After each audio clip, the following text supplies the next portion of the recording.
Bonsoir à tous et bienvenue dans ce point de l'actualité présidentielle 2020. Le National Democratic Institute échange avec le Premier ministre Ahmed Bakayoko. La délégation du NDI est venue s'imprégner des procédures mises en place par le gouvernement pour des élections apaisées.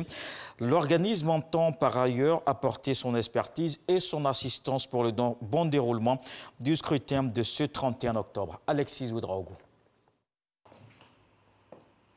Après la mission de suivi de la CEDEAO, le chef du gouvernement a reçu mardi à la primature une délégation du NDI, le National Democratic Institute.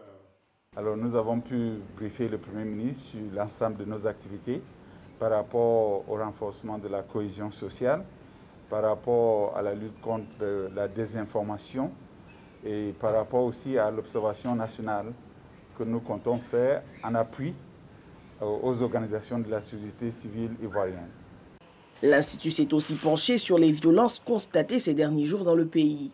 Il était important que nous évoquions ces questions pour nous imprégner des mesures que le gouvernement est en train d'entreprendre pour que le calme revienne, pour que le dialogue soit renforcé et maintenu avec les autres acteurs politiques et que tout le monde puisse se retrouver dans ce processus pour que les élections se déroulent dans les meilleures conditions possibles.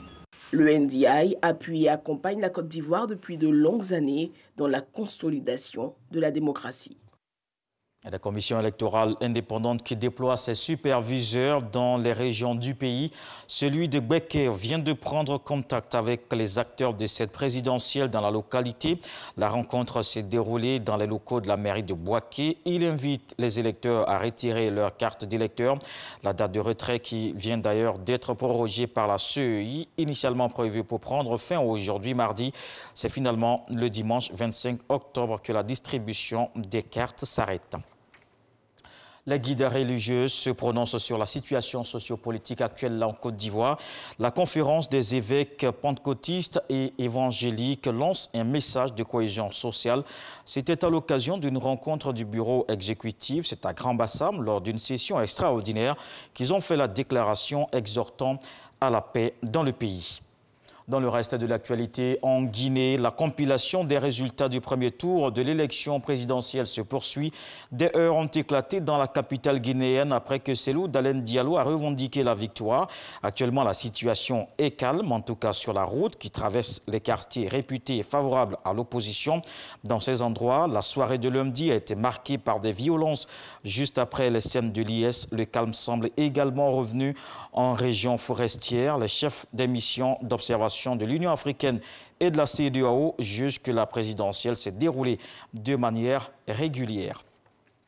Le président américain Donald Trump a évoqué ce lundi un accord avec le Soudan sur l'indemnisation des familles des victimes américaines d'attentats perpétrés en 1998 contre les ambassades du Kenya et de Tanzanie.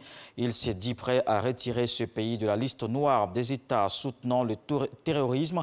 Le nouveau gouvernement du Soudan a accepté de payer 335 millions de dollars aux victimes américaines du terrorisme et à leurs familles. Le retrait de cette liste devrait notamment permettre au pays, le Soudan, d'accéder de nouveau aux prêts et aux aides internationales, une avancée importante pour le pays qui est touché par une crise économique. 4 jours après l'attentat qui a coûté la vie au professeur d'histoire Samuel Paty, la France prend des mesures.